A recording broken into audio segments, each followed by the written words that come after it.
عدل نام رسول صلی اللہ علیہ وسلم سے حاصل شدہ پیغام۔ بسم اللہ الرحمن الرحیم۔ محترم ناظرین سامعین، ہم عدل پر 30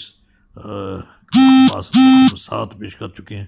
اب ان کی عدل نامہ رسول صلی اللہ علیہ وسلم میں، نبی اکرم صلی اللہ علیہ وسلم کو اسماء مبارک کی روشنی میں حاصل شدہ پیغام، اور آپ کا جو پیچھے ہم نے اس سے پہلے ہم نے حدیث پیش کی ہے، اس فرمان کی تشریح کی سب کرتے ہیں، اس کو سامنے رکھ کر پیغام سے حاصل شدہ کیا چیز حاصل ہوئی ہے، ہر بندے کو، معاشرے کے ہر فرد کو کیا کرنا چاہیے، وہ پیغام سید الانبیاء خیر الانام معاشرے کے ہر فرد کے نام۔